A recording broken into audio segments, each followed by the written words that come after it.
Welcome to literary and jury charge practice.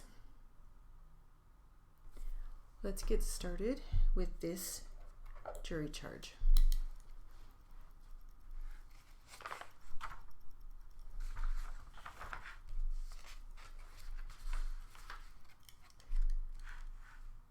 Ready?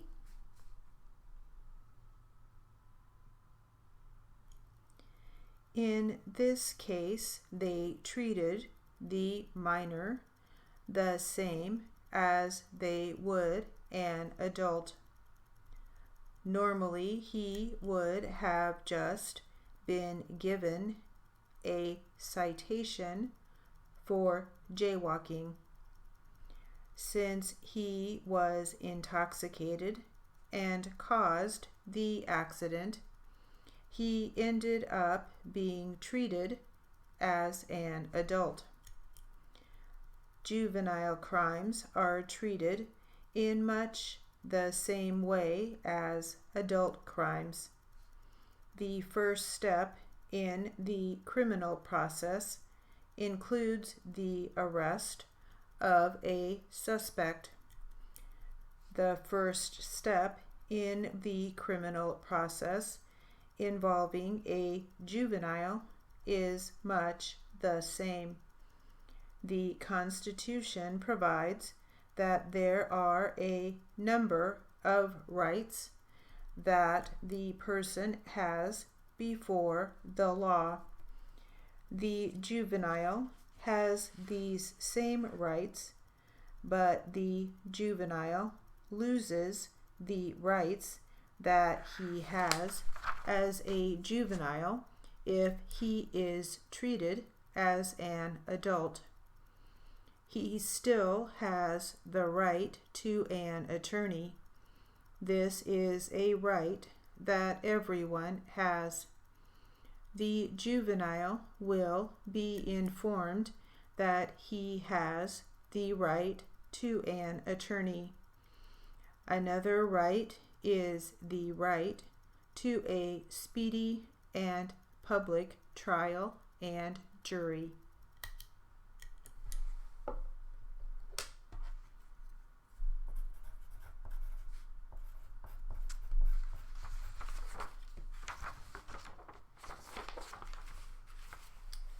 All right, that was a little warm-up for us.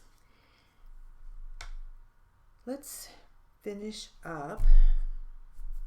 This was something we started previously, and it's called Read Your Notes to Increase Your Speed. So let's get back to that. Ready?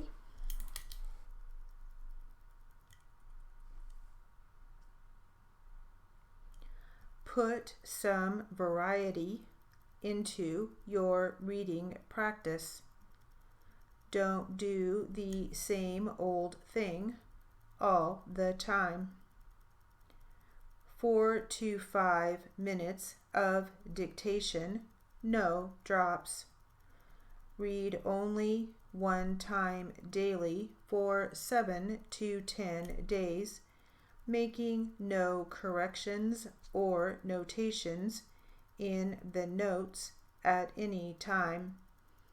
At the end of this time, you should be reading these notes at a speed significantly above your writing speed. Notes for speed reading: 3 to 4 minutes of dictation, no drops.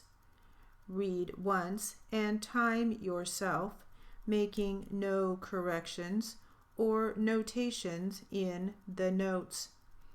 Read them again and try to cut down the time. Read a third time and try to cut the time again. The idea is to read more quickly each time. The word per minute rate here is not significant. Simply read the notes at a comfortable speed the first time. Notes for listing errors. Pull out the hard words you have misstroked. Put them on a list. Practice the words on the list in groups of 3 or in short sentences with no other hard words. Notes for finding finger errors. Read the notes and circle with a glaring color of ink all errors, including the smallest of shadows. Hold up several folds at a time to see whether there are any patterns. This is not meant to catch an isolated error on one word. It is meant to show patterns of errors. Make a list of fingering errors. Practice the fingering problems 1 or 2 at a time over several days using appropriate drill work. Notes for general practice. When you come to the first error, mentally or on your lap, practice one of the following ways, making no corrections in the notes: the word in front, the error, and the word after. The 4 or 5 words in front of the error with the error. The error and the 4 or 5 words after it. Make corrections right in the notes and mentally set the new outline using one of the techniques listed above. When you finish reading a set of notes in any of the preceding patterns, read the set all the way through one last time without pausing to make or practice any corrections. If you read your notes consistently for a month, I know your writing will improve. Happy reading.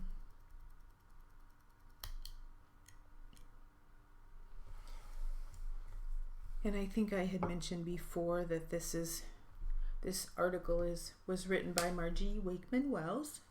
You may have heard of her. Let's see, this says that she's taught reporting for more than 30 years.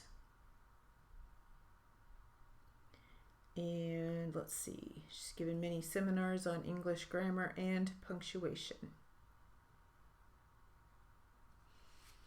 All right.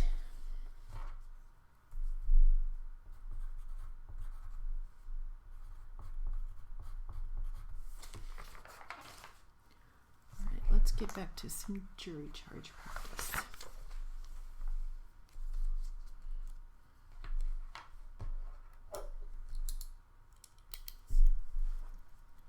Ready?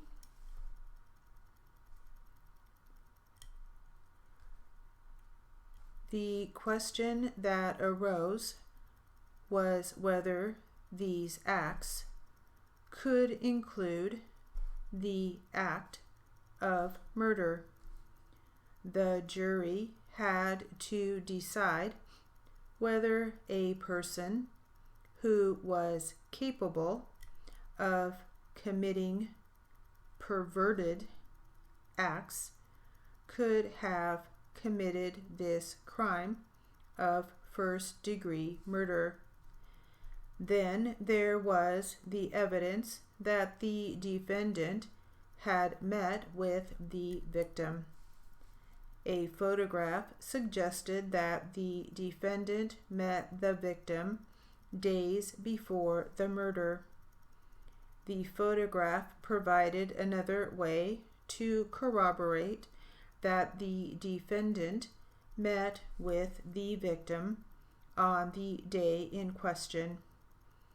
The fact that the defendant knew the victim was making contact with the victim in a perverted manner before the murder and had even met with the victim on the day in question suggested that he had reason to commit the murder.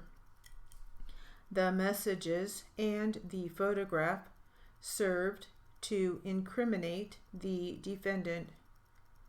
With all this overwhelming evidence, it would seem that the defendant was guilty.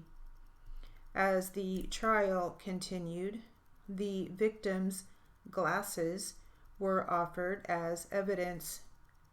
The reason that they were offered as evidence was that they contained the fingerprints of the defendant. The glasses had the defendant's actual fingerprints on them. The only question was how the fingerprints of the defendant were on the victim's glasses that were found in a locked drawer. So far, the evidence that had been offered was the location of the victim, the messages sent to the victim, and the glasses. The location of the victim was the defendant's vehicle. The victim was found in the trunk of the defendant's vehicle.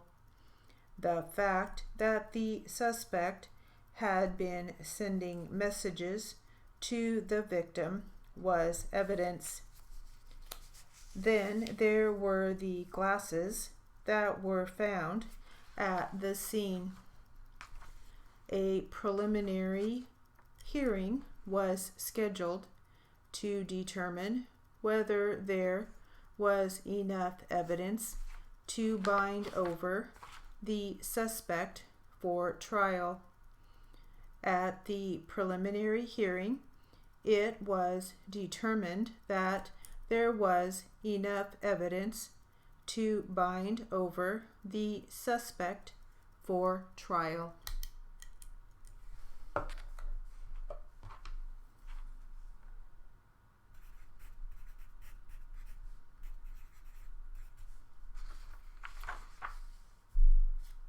Let's see, we had a couple of challenging words, maybe perverted, corroborate,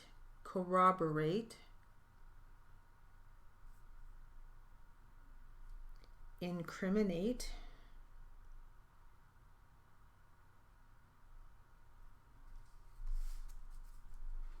all right, so some words maybe to add to your list of challenging words.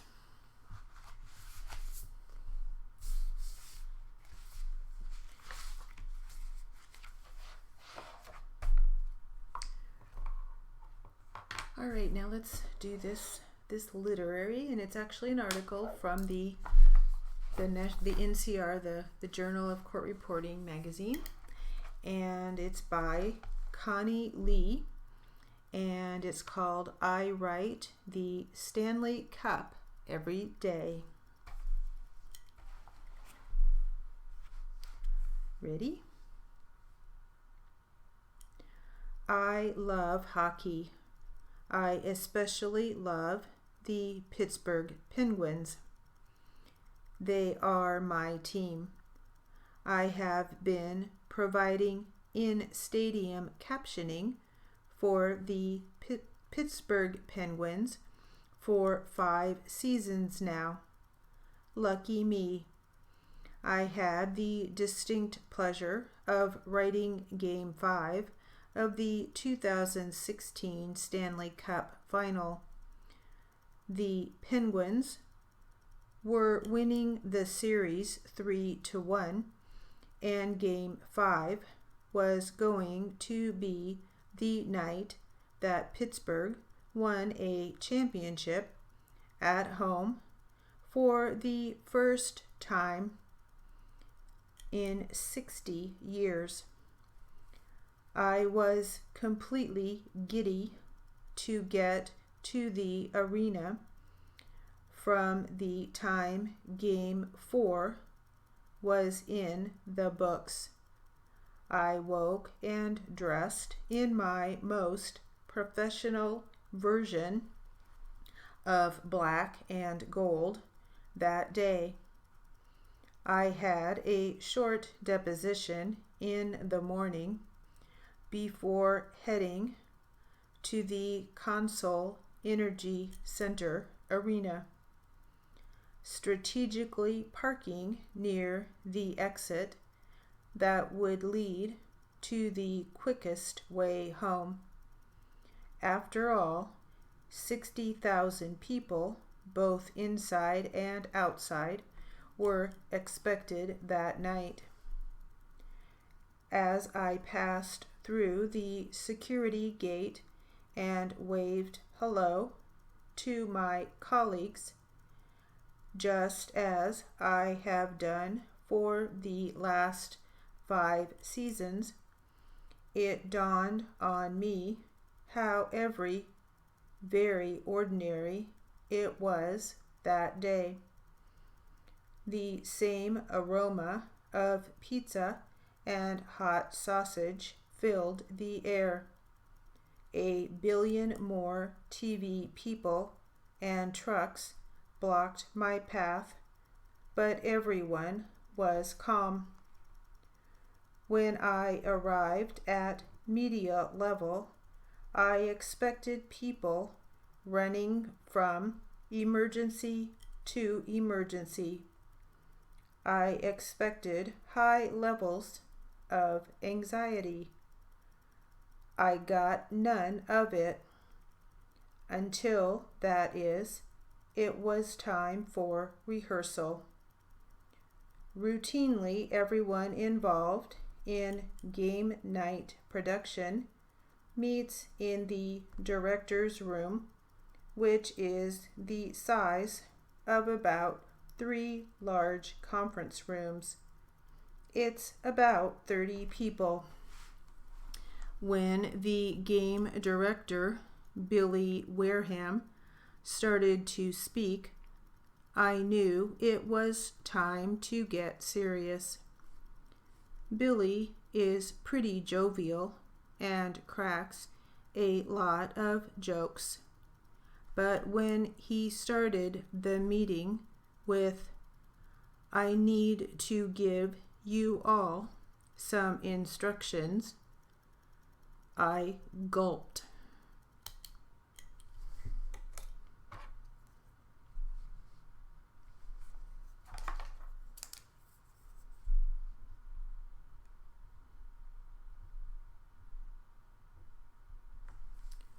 Gulped. That's a good one to practice. Gulped. I like that. All right, we'll finish that one later.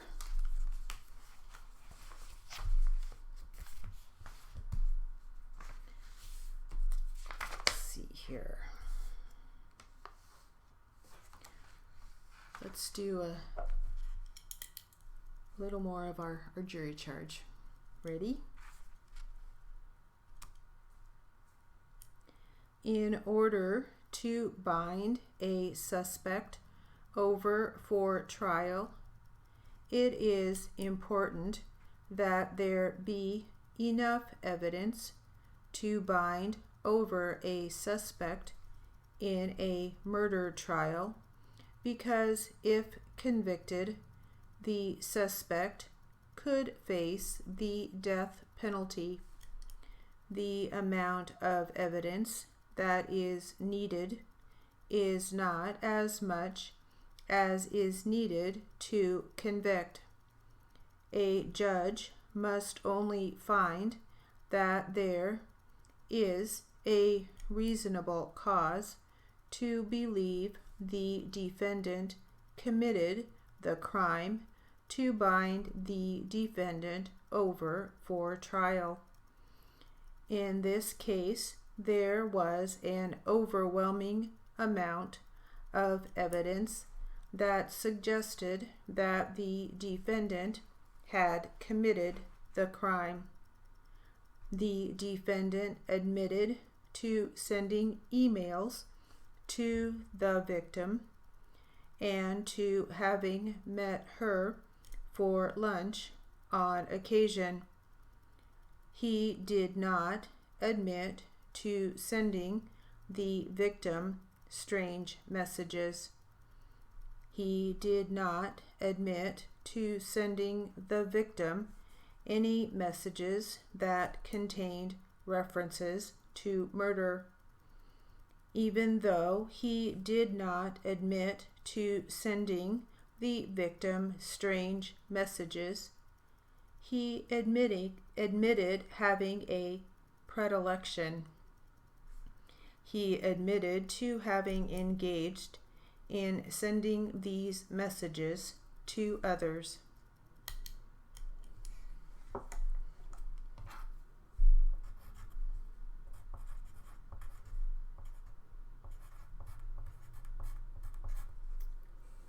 So, predilection is spelled Predilection.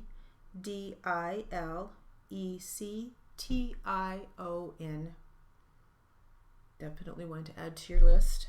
Predilection. Like something that's, I mean, it's in you, I guess. I'm not exactly sure how to explain that one, but he just does it. He knows he does it. I guess that's a way to say it. Predilection. All right. That will conclude our jury charge and literary practice. Thank you.